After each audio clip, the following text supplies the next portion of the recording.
All right, back for another beer review, and today I'll be reviewing yet another beer from Hop Butcher for the World, and they're out of Chicago, Illinois, and this is their Moored Dirigible. So they're calling this one a Citra, Simcoe and Eclipse-hopped IPA. Comes in at 6.5% alcohol by volume. No IBUs listed in time of review.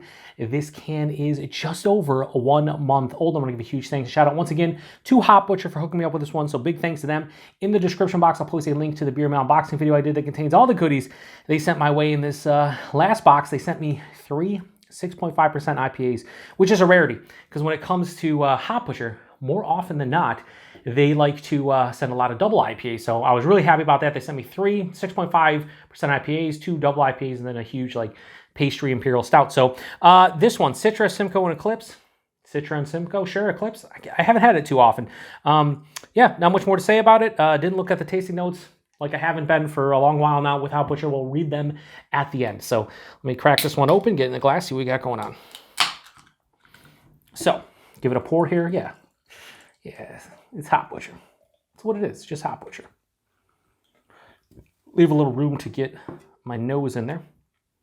So, yeah, that, you know, when it comes to Hop Butcher, like a lot of their beers obviously look the same when you're talking about, you know, 6.5 to 7.5% IPAs, double IPAs, Imperial IPAs, and that's pretty similar. This looks like Hop Butcher juice has that like honey orange color, about 1.5 fingers, almost 2 fingers of this off-white, super creamy looking head, very murky and turbid. Yeah, looks like a Hop Butcher hazy. Let's get a nose. Oh, just over a month old, it's still popping. Tons of like orange and tangerine, big citrus vibes. Ooh, what is that?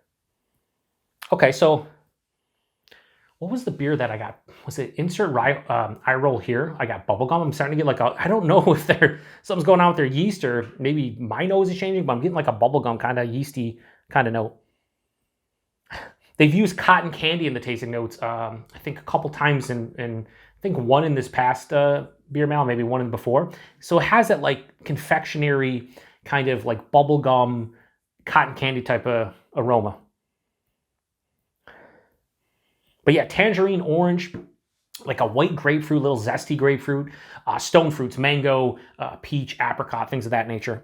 This doesn't really have like an explosion of like tropical fruits, like maybe a little bit of pineapple, honeydew melon, but really about the citrus and stone fruits. And then there's like this nice earthy,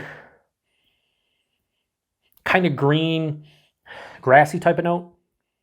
Yeah, it smells really good. And honestly, very similar to the mosaics, and like it smells delicious. Now, I'm not saying it has the same characteristics as that beer. I'm saying it smells really nice for a 6.5% hazy. So let's get into it. Cheers, everybody. Thanks again to Hop Butcher.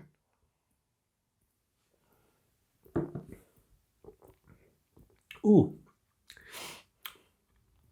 This has more of a bittering and like dry aspect that I was not anticipating from the nose, but it's welcomed. I enjoy it.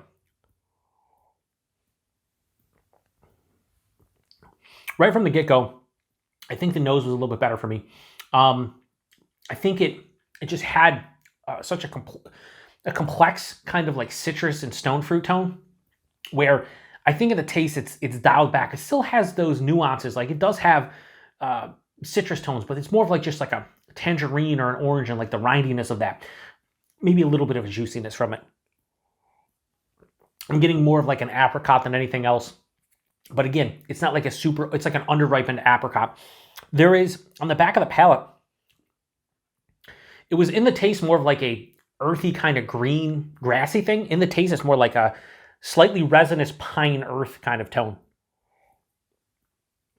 Body, straight up, I'm going to say straight, like lower side of medium body, a little bit thinner than most. Mouth feels really nice, soft, smooth, creamy. Not upper echelon, but still really nice on the mouthfeel. Taste, like I said, with forefront, we're going to say tangerine, orange, juicy but zesty, like it encompasses the whole fruit. Right after that, a little bit of stone fruit, more of like an apricot than anything else.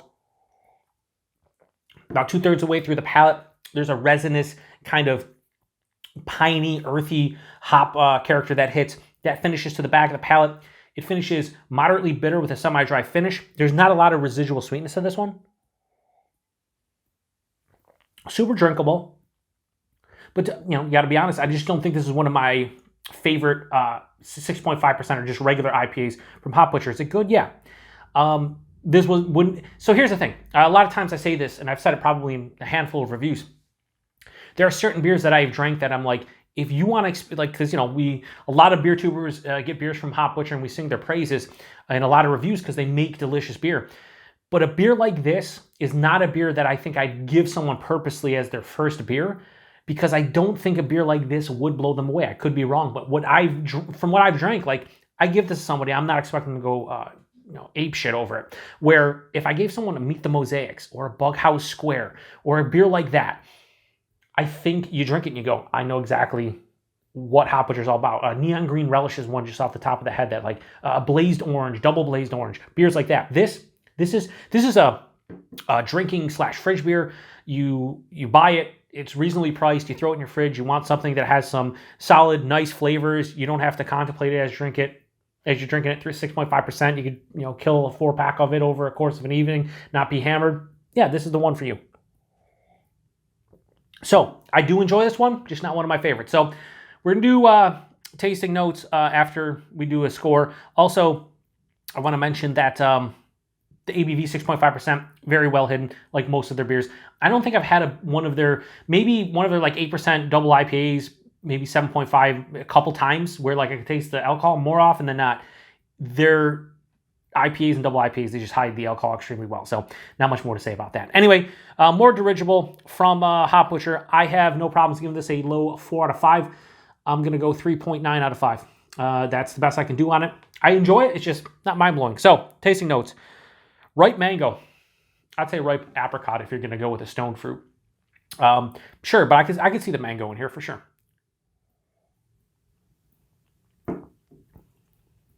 I think it's more of an apricot for me, but I can see it. Pleasant pine, sure. I said more of like a resinous pine, pleasant pine. It's pleasant. It's nice. I think when that resinous pine quality starts creeping in, it kind of balances out the beer and dries it out and makes it moderately bitter. So, yeah, pleasant pine, sure. And juicy tangerine.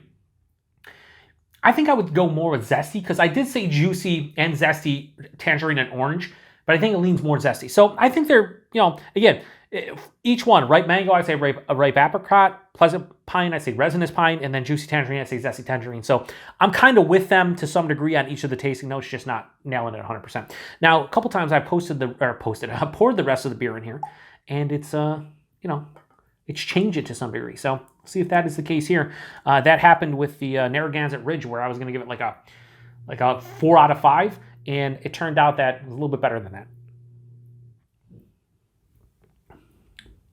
Not pretty much the same thing. All right, so 3.9 out of 5, Moored Dirigible from Hop Butcher. Present availability. Shout out to Ross, viewer of the channel, friend of mine. Hooks up Kyle over at No Hype Beer Reviews, some amazing Chicago beers. He drinks a lot of Hop Butcher.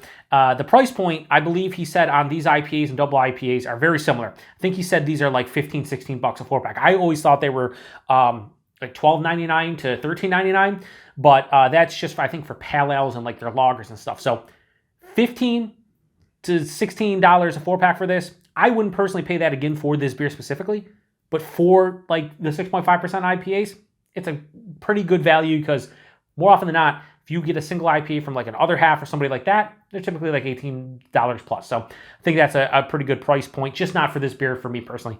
Availability, all over the place, Hop Butcher. They're in the Chicagoland area. I actually have seen like 4 or 5 beers over the past couple months show up here. A lot of people are getting their hands on it. So if you really want Hop Butcher, you can make it happen, and you don't really have to go crazy with trading and this and that. You can, you know, hit up some online web stores and whatnot, and like craftshack.com, I think it's their stuff occasionally, and just be on the lookout locally. There are drips and drabs everywhere of this stuff. So if you've had this one before, let me know what you think about it. I appreciate everybody stopping by for another beer review here on the Beer Patrol. Huge thanks to Hop Butcher for this one. Even though it's not one of my favorite, I'm still going to drink the rest of this and enjoy every second, because it's still a good beer. A 3.9 out of 5 is still a good score. Like, some people might be like, oh, you didn't like it. No, I mean, a 3.9 on my scale is a really good score. 4.5, I think if you looked at my, I want to say probably like I'm trying to think, like, for me, if you're under 3.75, that's when it starts to get a little bit kind of like, okay, maybe I wouldn't drink that again. 3.5 and below, definitely not. I'd easily drink this again. It's just not one of my favorite Hop Butchers. So I just want to clarify that. Thanks again to Hop Butcher. Thanks, everybody. To the next one. Cheers.